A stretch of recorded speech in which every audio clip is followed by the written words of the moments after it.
ourselves and to help each other to live right. And so, I just want to say God bless you. And if you're new to us, this is the way we do it. First half, First Lady, Pastor Nicole would share. And then the second half, I would share. And this part of it is more interactive. You get an opportunity to answer, to ask questions, to make statements, comments, to stop me. If you don't understand, you don't agree, please feel free to stop me and to clarify. So we want to continue where we have left off. And we are dealing with this thing called love. This thing called love. And it's all under the banner of who am I? And we say that we were made in the image and likeness of God. So we are like God. So we are looking at what God is like. And the scripture says that God is love. And if we want to understand who God is, then we need to look at love. That's what we're doing. Because if God is love, then we are supposed to love as well. And so we have been looking at the different types of love, because we said in English, we have the word love. And this word, we use it for anything that we like, anything that pleases us, anything that brings pleasure to us. We say we love it. But sometimes that gets confused, because how could one word mean the same thing, for different things, different people? How could we use one word to describe how we feel about different people and different things? And so we have looked at the Greek, and the Greeks had several words meaning love. And when they use those words, whoever it is would understand what they mean, what they meant by it. And two of those words, we started off with agape, which is a selfless love, a love that doesn't look for anything in return, a love that says, listen, I know you can't do anything for me, but I want to bless you. That's the agape kind of love. It's a love that God has for us, and we have for God, and God had for his son, and we have for each other. Yeah, all of us can experience the agape love.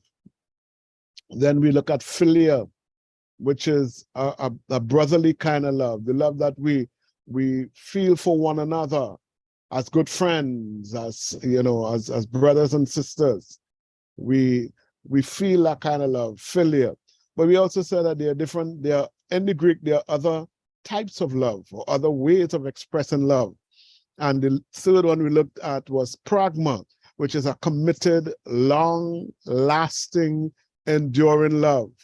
A love that matures over the years. A love that two people have for each other, and they just grow together. They grow, and even if they get married, they don't fall in love, they grow in love. It's a kind of love that lasts. You don't give up on one another. It's a patient, sacrificial, mature kind of love. It's built on commitment and companionship. And some people get married for that. The older folks get married for that. And it's a kind of love too that they had in the olden days, because they didn't get married for the kind of love that we get married for today. Their marriages were arranged by their parents, sometimes even before they were born. And so they had to learn to love the person that they were paired off with. And so that's the kind of pragma kind of love. The other kind of love that I want to share with you is a familiar kind of love. It's an unconditional familiar love, and it's called storge, S-T-O-R-G-E. It's a kind of love. It's a natural kind of love. It's kind of love that a parent has for a child. As this child is your child, you feel that love. It's a kind of love that BFF, best friends, have for each other. It's an infinite love built on a deep emotional connection. It's a love that causes you to sacrifice and to accept the other person for who they are. And as I said, a parent and a child, it comes easily. Now, it looks a bit like philia, because remember, philia is a brotherly kind of love. But the difference between storge and philia is that philia is a reciprocating kind of love. I feel that way about you, feel that way about me. It's a brotherly kind of love. With storge, person can love the other without the other one loving them back. In other words, you can love your child and your child hate your guts, but you still have that love. It's a bond you have with that child, with a, emotional bond. And it comes out of familiarity. It's the kind of love you have for your sibling, your brother and your sister. And even though they always getting in trouble, you're always fighting with them, but there's a kind of love that you feel for them. And even though they may not reciprocate it, they may not feel the same way, you feel that way towards them. That's the storge kind of love. That's the kind of love that you'll hear a mother say, my son was a good boy, even though she knows he's a bandit. My son was a good boy. Police shoot him, and my boy, he never do anything wrong. Because they feel that way towards them. That's the kind of love. Then there's another kind of love called ludus, L-U-D-U-S. And that love is a playful, flirtatious kind of love. It's an easy, breezy, childlike kind of love. It's like when you have a crush on somebody, that's what ludus is. You have a crush, you're infatuated. This person's always on your mind and on your heart, and you want to send them little text messages, and you're flirting with them, that kind of thing. That's ludus. That's the ludus kind of love. And then there's another love called philotia, F-P-H-I-L-A-U-T-I-A. And this love is a self-love, when you love yourself. But it's not a selfish love. It's a love that causes you to understand who you are. You recognize your self-worth. A lot of people don't have this kind of love for themselves. They have low self-esteem. They don't think much of themselves. They don't think they can do anything. They don't think they're any good. And there's reasons for that. Maybe they were never told that they were, in fact, they were told that they were not amount to anything. Their parents, their teachers, maybe other people. But when you learn to love yourself, it begins with acknowledging who you are. I'm a child of God. I am a child of God. And we all need to love ourselves, because the scripture says, love your neighbor as you love yourself. So it presupposes that you love yourself. So you have to love yourself. It's about having self-confidence. It's about recognizing your self-worth. We all have worth. Remember, we talked about that. We were made in the image and likeness of God, so we are worth something. Jesus Christ paid the penalty for us. So it shows that we are worth something. And we have to come to that place that no matter what anybody says about us, we know that we are worth something. We know that we are valuable, in spite of what your parents might say to you, or what somebody else might say to you, that you're no good, you're just like your father, you're among to nothing. But you have to learn to love yourself. And if you love yourself, you will take care of yourself. You can't show affection to other people if you don't love yourself. But I want to warn you, that kind of love, you have to be careful with it, because that kind of love you can take it too far and become obsessed with yourself. So you can have a obsession. You feel you're superior to everybody else. You feel you're better than anybody else. And you could become narcissistic. You become proud and haughty, arrogant, selfish. You got to be careful with that. You have to love yourself, understanding who you are in God. That's what we're talking about. Loving yourself, understanding who you are.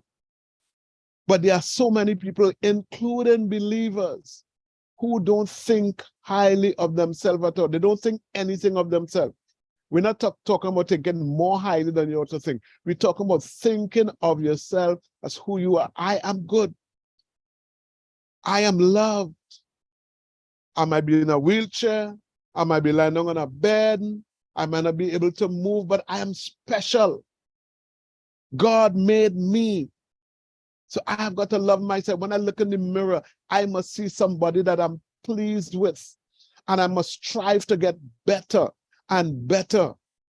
If we don't love ourselves, we can't love our neighbor. If we don't love ourselves, we can't love our brother. If we don't love ourselves, we can't love God. You know, there's a song that was sung by, what's his name, boy? I think Whitney Houston sang it over. Benson, something Benson, George Benson. Says, learning to love yourself is the greatest love of all. Well, I'm not sure if it's the greatest love of all, but we have got to learn to love ourselves. To look in the mirror and say, hey, look, you know, you're okay, you know. You mightn't be where you want to be. You mightn't have all that you want to have. You might not, you might have made a lot of mistakes in life, but you're okay because God loves you. You got to be able to look in the mirror and say that. How many of us can do that? And again, I'm not talking about being arrogant. Oh, I'm good. I'm better than most people. You know, better than, as good as any and better than many and that kind of thing. And we're not talking about that. We're talking about appreciating yourself for who you are. We've got to understand. That's philautia, P-H-I-L-A-U-T-I-A. It's self-love, and it's important for us to have self-love. I'm going to pause for a minute. Any questions, anybody? The First Lady will tell me if there are any questions, any comments before we move on. Not yet, Doctor. No? Okay. Let's move on. Now, this other kind of love, I know you know about this one. You've heard about it. Maybe you have experienced it. And it's the kind of love that we talk about most time when we say, I love you, you know, in English. It's eros. Eros. Eros is a romantic, passionate kind of love. You know, the experts describe it as a primal love that comes from a natural instinct, male for female. That has been diluted and polluted now with the LGBTQ, where male going after male. But it's a love that a man has for a woman and a woman has for a man. It's a passionate love, and it's displayed through physical affection, like hugging and holding hands and even kissing. And that's the next thing we have to talk about sometime, this thing called kissing. Should we or shouldn't we? But that's what eros is. It's a desire for somebody. It's that kind of love that have your heart racing and your palms sweating and you're thinking about the person. It's a desire for someone else. Now, we got to be careful with eros, because eros is the kind of love that can lead to sexual immorality. Eros is the kind of love that Jesus was talking about and looking at a woman. Eros is passion. It's a passionate kind of love. But it's something that's built into us. It's something that God has placed for us to be attracted to the opposite sex. So nothing is wrong with it. But when it gets out of hand, when it leads to a desire for things that you're not supposed to have, people that you're not supposed to have, that's when eros becomes a problem. But most of us have experienced eros. And some people describe that as not as love, but as lust. So let's talk a little bit about this thing called lust. What do you know? What do you know about lust? how would you describe lust? Let me hear you. Anybody? How would you describe lust? L-U-S-T. Don't be Dr. afraid. Richards, I have Joshua. Mm-hmm. Go ahead. Yes, Dr. Richards. I think that lust is the desire to have sexual relations with the opposite sex. Okay. So lust is the desire to have sexual relations with the opposite sex. Anybody disagree? Agree? Who agrees with that? And who disagrees with that? Dr. Richards, I think lust is the longing for something you cannot have, but you really want it bad. The longing know, for something. like longing for something that you cannot have, and you're fantasizing, you're thinking about it, you know, you're daydreaming, you're everything about it because the desire is to get it. But isn't that a good thing in some cases? That's why I say when you cannot. Margaret says, says in the chat here, lust is when you are obsessed with another person, when you are over obsessed. When you're over obsessed with another person. Lust. Okay. Anyone else? No hands, no comments. No hands and no comments. Okay. All right. Let's talk about lust a little bit. Now, in the Greek, it is pronounced epithumio, E-P-I-T-H-U-M-E-O. That's a Greek word for lust. And they describe it as three things. And I wanted to pay attention to the three things. This is how they describe it. One, an obsessive sexual craving. An obsessive sexual craving. Two, a desire for what is forbidden. A desire for what is forbidden. And three, the desire for things that are contrary to the will of God. The desire for things that are contrary to the will of God. So one, an obsessive sexual craving. Two, a desire for what is forbidden. And three, a desire for things that are contrary to the will of God. Do we agree with that? You disagree? In fact, let me ask you, anybody disagree with that? Dr. Richards, my hand is up. Could you repeat the first one because I need to ask you a question on your first comment. An obsessive sexual craving. Dr. Richards, so then based on what you were saying, it's possible that a husband could lust after his wife, or a wife could lust after her spouse? You tell So I'm me. not allowed to ask you questions. Okay. No, you could answer. You could ask any question. Well, I'm saying based on what you said there just now, it means No. This is based on what the Greeks. As a matter of fact, this, but not just the Greeks. This is how it is described in the dictionary. An obsessive sexual craving, a desire for what is forbidden, and a desire for things that are contrary to the will of God. This is the definition that I have gotten for us. I'm not saying that's my definition. I'm saying this is what I want us to talk about. Well, So Dr. Richard, I agree. Yes, okay, well, let me answer you. I agree with the last one. The last one would be my choice of lust. A desire for things that are contrary to the will of God. Yes. Okay, interesting. And you were asking, but you asked a question just now. Yes.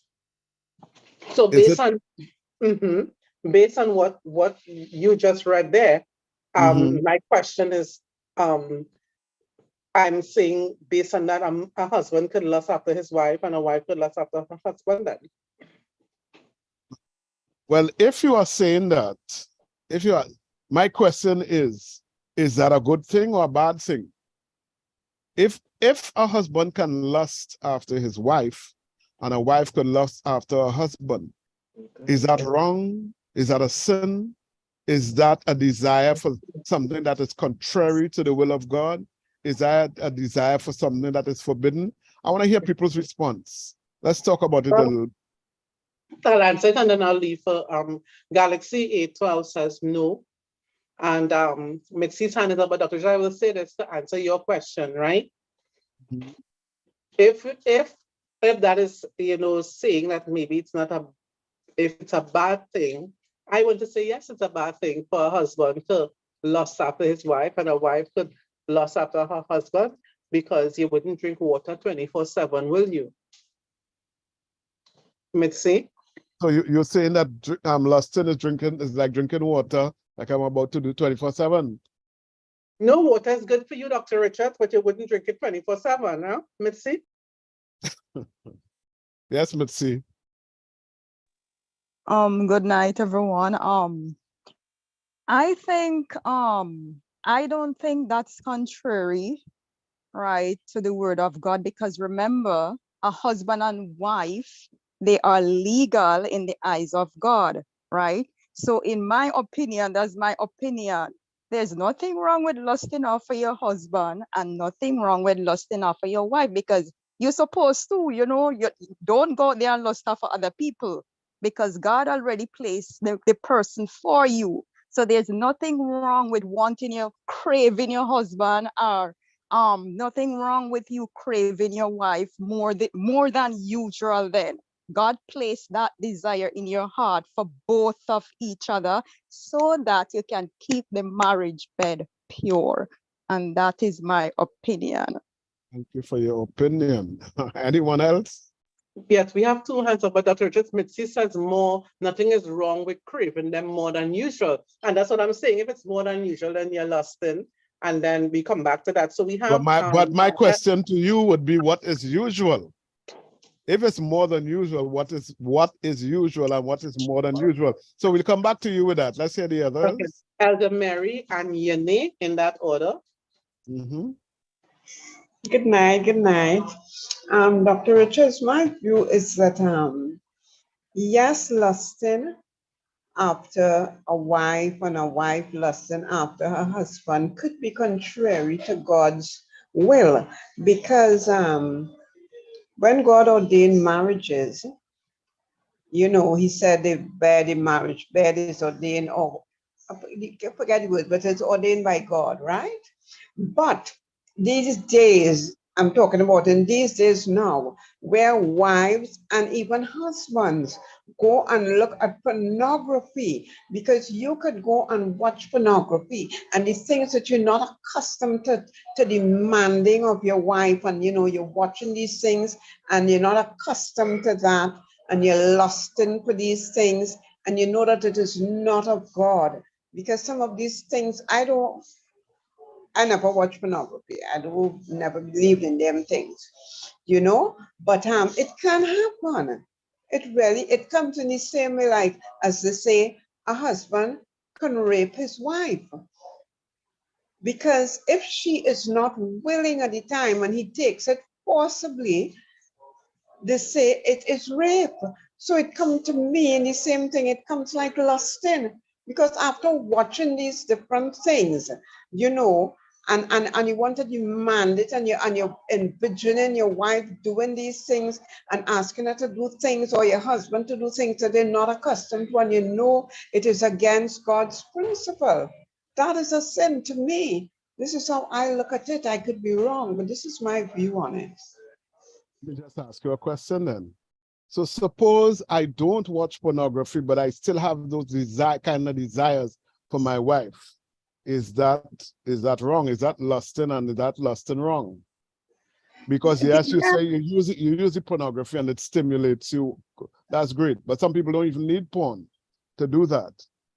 So, yeah, but the mind is, how I should say it, the mind is so active, and the enemy, as simple it may seem like like a babbling to me, but the enemy could put thoughts in your mind, because in the days of Sodom and Gomorrah, It didn't have porn, but they had people lusting after, you know, brothers lusting after sisters, which is not right.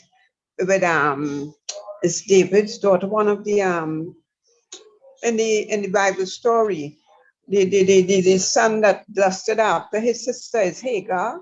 No, not Hagar, that's the wrong. Tamar. Tamar. You know, and all that is part of lusting. So the Bible tells us about lusting. You know, I never really think of it, but only as you bring it up now, you know, these things come to me, but I never really think of, you know, of it in that aspect. But it's just that you saw a seed within my mind now. So I have to go and look deeper and find out more about this thing. Because the devil works in such a mysterious way also that he puts thoughts in our minds that wasn't even there. And then that little seed, and you start watering that with your own little things, and then you see in your wife or your husband in a way that you never looked at, you know, before. You know, if I'm making any sense at all. Oh, you're making sense. You're making sense. Okay, so we'll come back to that. Thank you, Elder Mary. Yanni? Good night, everyone. Hi. So I think the first time you gave that first definition, I would have kind of leaned more towards what somebody mic open. Somebody's mic is open. Go ahead. Yeah, but in reading it, an obsessive sexual craving, the thing that sets it apart from the realm of a healthy sexual desire for a husband or wife is the word obsessive. That implies that it is all consuming. Yeah, it could be a distraction that way. Obsessive, you're thinking about it all of the time. It like you can't focus on you have bills to pay, you have a job to work in, you know, these kind of things. Your mind just fixated on that thing. And I believe that anything could veer into unhealthy, like imbalance then. So I would say that if you're talking about just generally having like a sexual desire for your husband or wife, that is normal.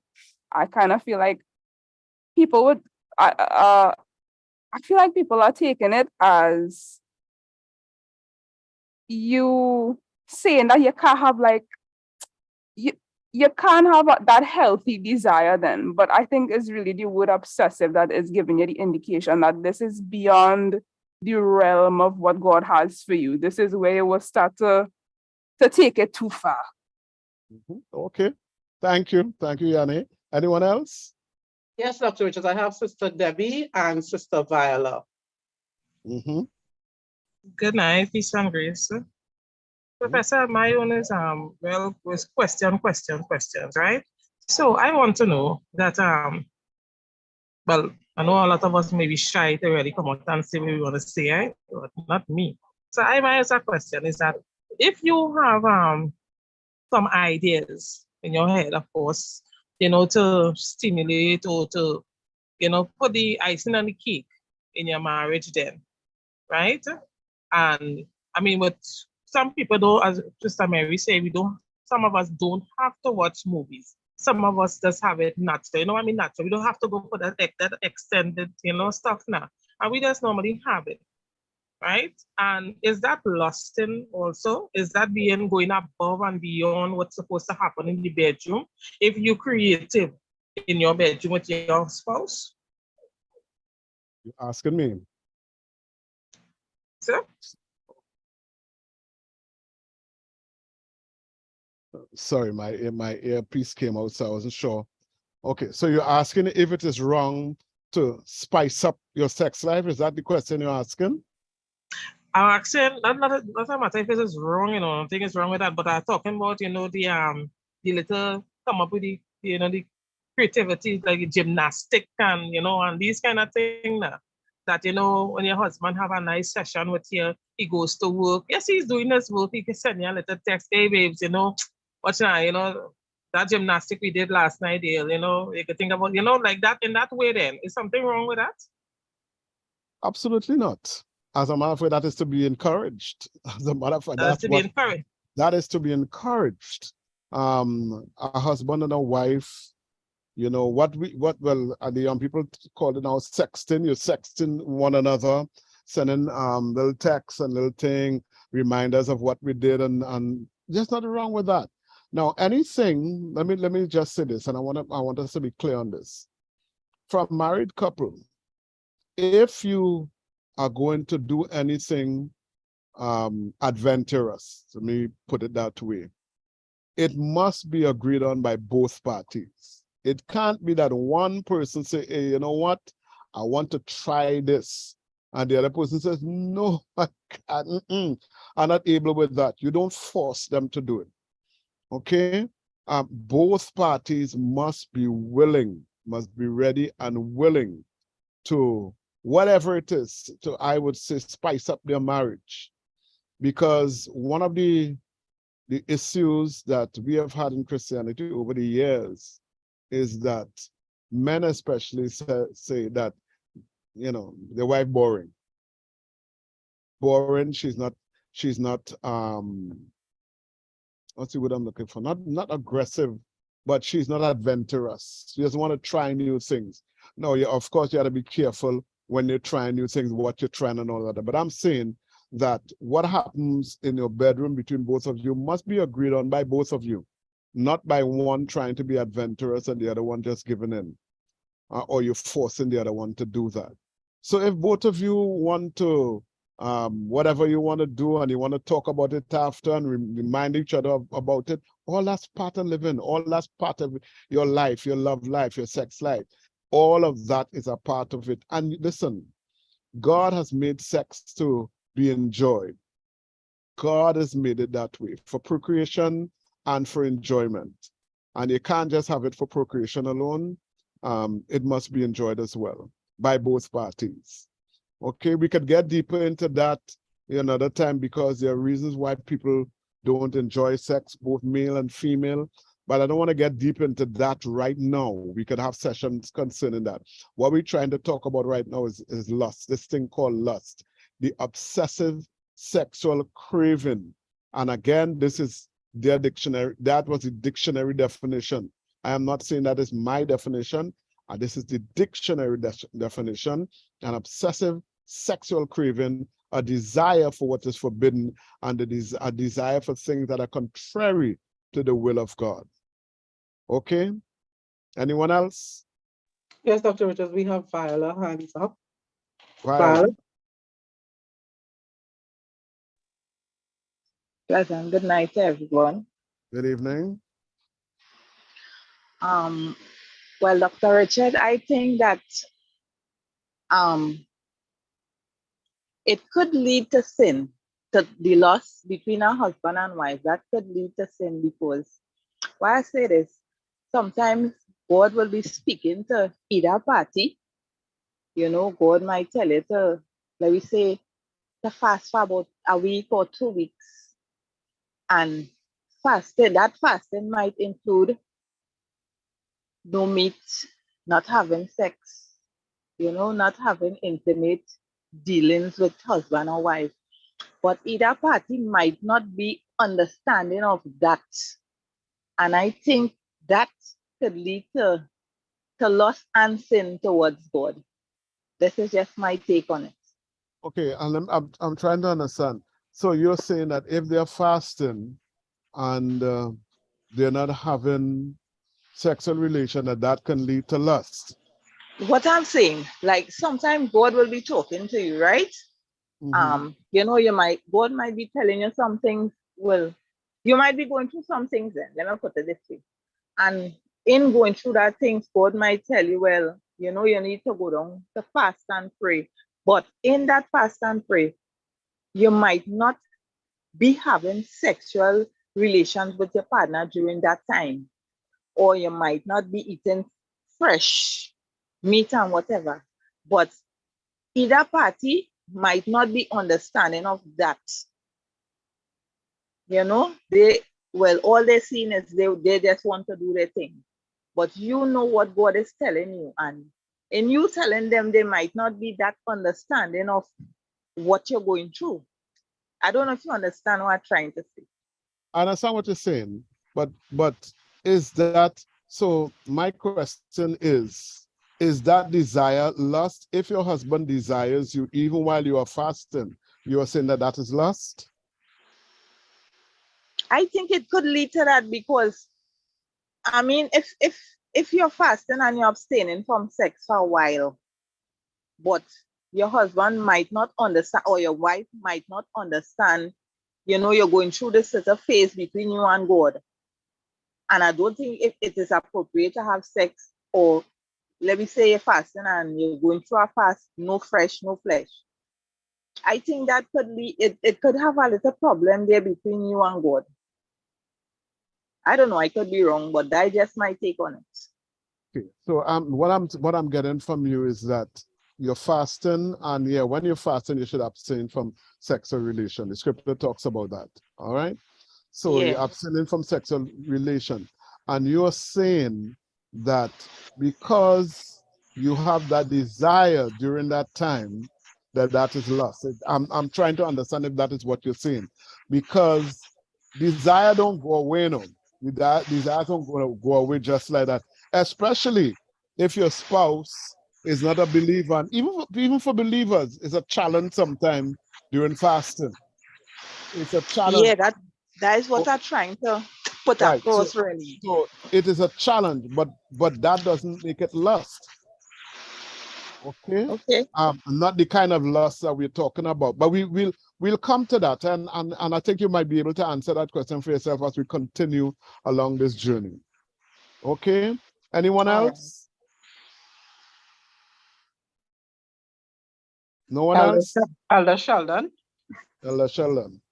Good night, everyone. Dr. Richards.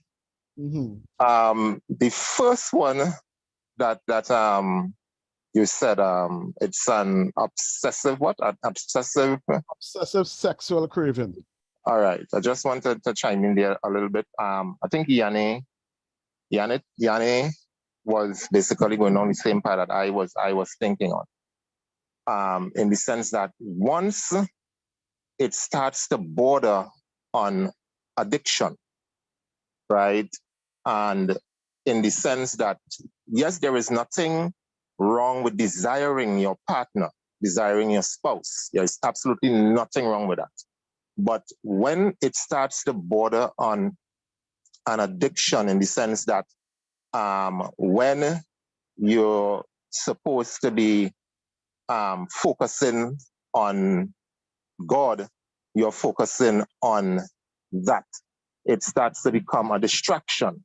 It starts to become like you start to worship that now. So in that standpoint, to me, it can go down a path of sin, right?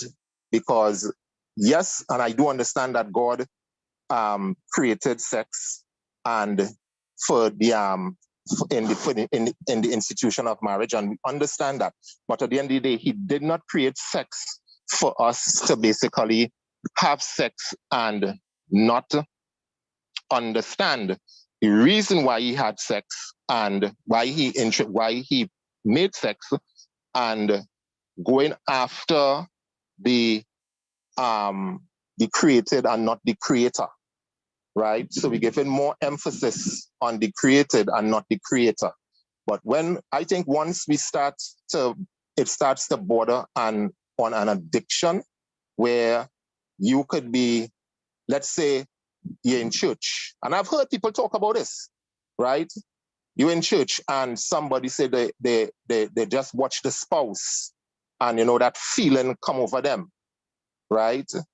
And you know, to me, that there's a time and a place for everything, right? And because somebody else said it, you know, sometimes the enemy will put thoughts in your mind. So you have to understand that, yeah, what's going on, right? I have to learn to control this. But when it starts to become obsessive, you're literally turning a spranger, right? Right? You're literally turning a spranger, and that could be dangerous, right? And that is where now you're going down a slippery slope, and you're taking what God made for the institution of marriage and turning it into something that the enemy want to corrupt, right? The last one where you said it was something that is not divinely or something. A desire for things that are contrary to the word of God. Say it again. The desire for things that are contrary to the will of God. All right, let me ask you a question now. Did Eve lust after the apple? You're asking me that? Yes. I don't want to answer that question. I want us to answer that question as we go. All right, go ahead. I'm thinking about that because, right, if it's something, a desire for something that is contrary to God's will, right? And I'm asking myself then, Eve lusted after the apple then, right? No, so I told you. I don't know. So I'm just throwing the question out there. If anyone have any thoughts on it, to just. I want to promise you this, Elder Sheldon. By the time we are done talking about this, that question will be easily answered. Okay, I promise you. That question will be easily answered. Okay. Now, but let me ask this question, though, based on what Elder Sheldon said. This desire, this craving, this obsession, as he said, he gave an example, somebody's in church and they see the spouse and, they start to get all kind of, maybe images in their mind or remembering or whatever it is. And I guess that would have taken their focus away from what was going on in church. But my question is that lust or is that idolatry? You see, because idolatry is when anything or anyone, when your focus is on anything or anyone other than God, when it stops you short of God. So when the created thing becomes, takes the place of the creator, that's idolatry. You worship that thing. Your focus is on that thing. So my question is that really lust or is that idolatry that we have described there? Okay, that's what I'm throwing out to you because, again, an obsessive sexual craving, a desire for what is forbidden, the desire for things that are contrary to the will of God. Dr. Jesse, your hand is up. Yes, Yanni. I have a question. Mm-hmm. Can it be both? Can it be both? Yeah. Both what? Because if we, okay, so can the enemy use your lust to make you create an idol out of sex in your life? And there's like this overlap where, yes, you are lustful. Yes, you are veering into the territory of addiction. And because of that proclivity, you have now positioned this thing above God in your life and it has become an idol. Yes, of course that can happen. So right. I kind of lean towards that, and I have observed it happen in like peers, younger peers, in older people who have, it actually is really sad because it's only in people who have like the self-esteem issue and they kind of, instead of knowing God as much as they, let me pull that back. If they knew God, they wouldn't have that void. And they fill that void with sex, and they are very lustful people because like the addiction was birthed in idolatry too. Because it's like, I'm looking for God, but I don't really know I'm looking for God. So now sex has become the idol, and I'm lustful all the time because I need to be lustful because this thing can't fill that void. So it's like it is an addiction. Okay. Thank you. Now, I was talking about a situation where someone is in church and they see the spouse and they're thinking about them. All right. Now, if we're talking about someone who constantly does that, who doesn't matter whether they're in church or they're home or at work, and that's the only focus. And it takes the place of God in that. The time that is supposed to be spent with God, they're thinking about that. They only want to have sex. That's a different, that's idolatry. But if I'm in church and I see my wife and thoughts go through my head, I don't know that I would want to say that that is lust. All right, that's just me. Because my wife is my wife, whether she's in church, she's in the road, she's home, she's in the bedroom, she's in the kitchen, wherever. She is my wife. And my desire for her doesn't stop when I go through certain doors or when I come out of going certain buildings. You know, I'm just saying that based on the example that was given, okay, by Elder Sheldon, that some people in church and you know, their thoughts. If that is a constant, if that happens all the time, then yeah, we have a problem. But my question is this as well. There are some people who have, let me give you two scenarios. One, there are some people who have a high sex drive. It's just naturally high. And there might be an incompatibility with a man and his spouse. One of them has a high sex drive, one of them has an ordinary or low sex drive. And it would seem that this person's mind is only on sex, that they're obsessed with it, but it's because of the drive. And secondly, there are some situations where, and the both overlap, where one person is not getting as much sex as they desire.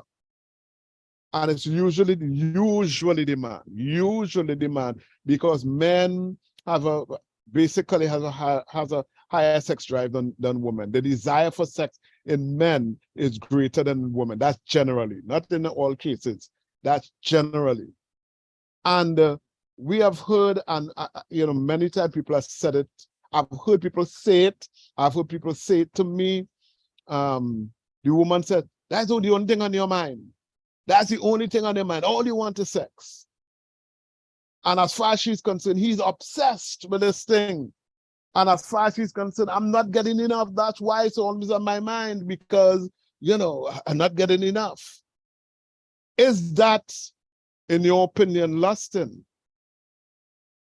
Is that lusting because of the strong sexual desire that appears to be an obsessive sexual craving?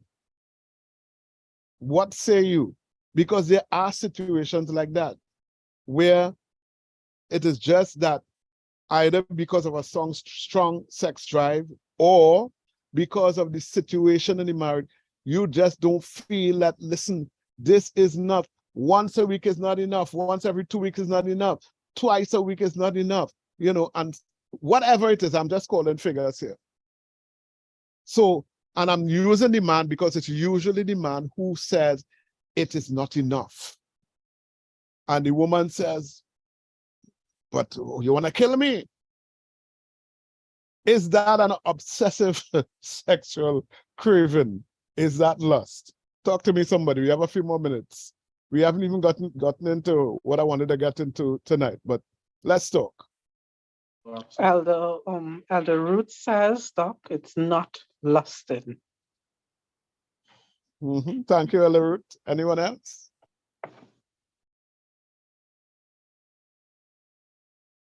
Anybody else? Nobody? And Dr. Richards, Joshua? Yes, Joshua. Dr. Richards, in my opinion, I don't think it is lusting, because it is not per se the man's fault. It's not like it's on his mind all the time. It's just what happens to him, right? So like you described, the man has a high sex drive, and it's not really something he could control. It's just that it feels like he's being in a state of denial, I guess. So that's why he kind of always feels the need to have sexual relations with his spouse. But I don't think it's lost because it, again, is not really purposefully done. Okay. Thank you, Joshua. Anyone else? Sister Ursula. Good night, everybody. Hi. You heard me, right? Yes. I believe that also in couples that the man has a sex drive than women. It's all because we women are made for man. That's what the Bible talk about. But even if they are not, if as how you said, one is more on God and one is not on God, there's a difference. Because if the man is the one who is not on God and the woman is on God, right? I don't know reference. Yeah, excuse me. There you will always find this with man. And then you will say that, oh, well, you will start to quote the Bible for the woman and say, well, woman is made for man and not man made for woman, and all kind of things to lock this woman down in it. But he has to think halfway and she has to think halfway and meet at the same point. And I realize that in some couples, you always see something they bring up and they never work to get understanding between each other. And I see some relationship fail because of that. But women have to remember that we too have to give in and men have to give in the same way, both vice versa. So I would not say only just because of man, woman has it too the same way. Right? Thank you very much. Thank you. You know, let me just say this. Sister Ursula made a statement there that has come up so many times, and it is something I'm trying to deal with and understand. Where people tell you, well, my mind on God, so I don't have time for that. Wives tell you that. Why is it, if God is the one who created sex and he created marriage and sex is for within marriage, why do we use an excuse? And I'm just using this now, I'm painting a broad brush now, not accusing anybody specifically. Why it is women, or let me say some women, use the excuse that, well, I'm a Christian and I'm on God and my focus is on God, so that my focus is not having sex and relation with my husband. Why is that? We believers are supposed to enjoy sex more than even the unbelievers because it was created by God for us. But we are the ones, somehow we feel that being a Christian, being a child of God, means that we should focus on prayer and fasting and talking in tongues rather than satisfying our husbands and even ourselves. Why is that? Maybe, well, I was going to say maybe one of the ladies could help me understand that, but I'm not even sure if you can do that. And it's one of the things we really need to have a session on marriage, and how marriage is supposed to be and what is supposed to be done, because we need to understand, we think of sex as something dirty and something that is not of God. So it seems as though when we have sex, we're doing something that is outside or contrary to the will of God, or outside of the will of God, and it must be regulated. So I will do that once, on birthdays and special days and that kind of thing. And that happens. That really happens. And I'm saying to you people, we believers, children of God, should have the best sexual relations with each other because it was designed for us. Well, we'll take that up another time. We have to end here tonight. Dr. Richards, we Yes. have Mitzi hand up, and we also have just about 2 comments I want to read in the chat here.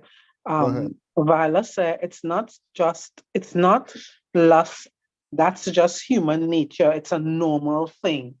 And so Carlene says, sounds a bit like the 2 persons are unequally yoked to me. And a question is asked by Minister Jeeva. Is it called lust when a single person has these desires? And I received a message privately, and the person said to me, I used to think about sex every day. I thought about sex all the time in church. I'm trying to pray, trying to be in the Word of God, and it was just about sex. It was really bad. And so Elder Mary says, no, it's not lusting, it's just wanting to enjoy God's gift. And Judy said, it's not lusting, it's just when we were younger, we were, it's just when we were younger, we were, it compatibility. As we mature, we don't want to be bothered. This one thing, two things. One, you see some of the questions that you all have, I want you to write them down and remember them, because as we go through this, your questions will be answered. I'm guaranteeing you it. Some of the questions, I'm not saying don't ask a question, but if you ask a question and I tell you, just hold off on it, just hold off, because your question, because when we go through this, you will be able to answer your own question. And two, I remember something. We went to this seminar in church, and I remember this lady, she was 80-something years old, a mother in the church, and she didn't know, and she said it openly, she didn't know that that people used to have sex in different positions. And this lady is a grandmother, and I think even a great grandmother. It means that she would have had children, she would have had sexual relations. And she did not know. As far as she knew, there was one way to have sex, what we call the missionary position. She didn't know that you could do different things.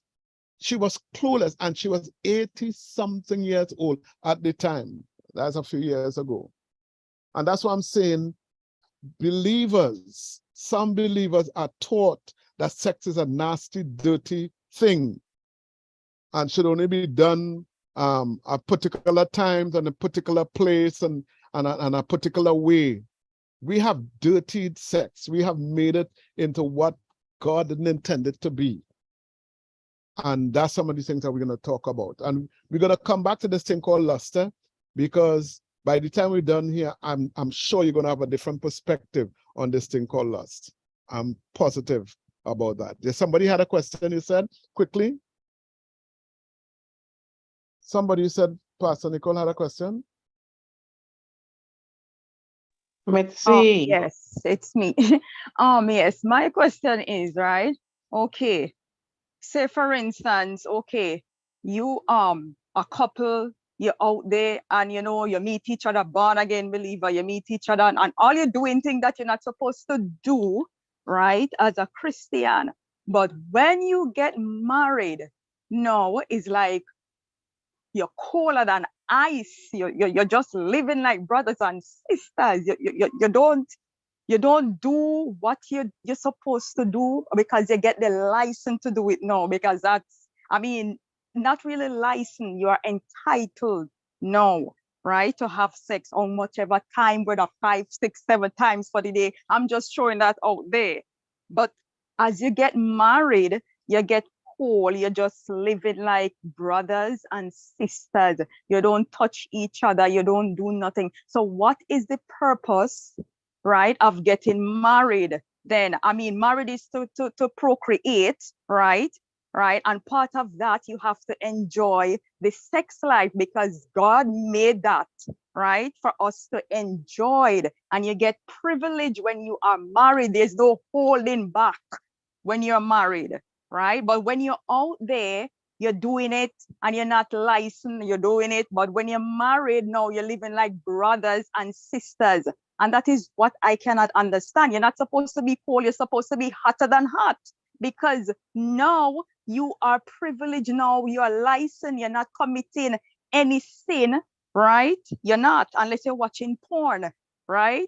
And you don't need porn. You love your wife or you love your husband, and God will just put ideas in your head. Sometimes it's not the devil, is God put it there, you know, to pleasure your wife and you to pleasure your husband, right? So I don't understand that some couples, you know, they're living like brothers and sisters. That does not make sense to me, because you're supposed to be hot like fire because you are licensed in the eyes of God, right? The bed is pure. So what more can go wrong there unless you bring something else inside there? And then again, sometime I want to know if the man in the head is the man in the bed, or the woman in the head is a man, woman in the head, you know. So sometimes it's just confusing to me to see couples, Christian couples, living like brothers and sisters. Oh, we're brothers and sisters, so what's the purpose of getting married? Doesn't make sense. Much could be said about that, Mitzi. Much could be said, and we'll take that up tomorrow, God's willing. We will start with that tomorrow. That's a very good question, a very good observation. But that's something we're going to start with when we come back on tomorrow evening, because we have already gone over the time. So thank you so much. God bless you, every single one of you. Love you dearly, and see you back here tomorrow, God's willing. I bless you. I declare that you're going to have a wonderful night, a peaceful night, a restful night. First Lady, 30 seconds.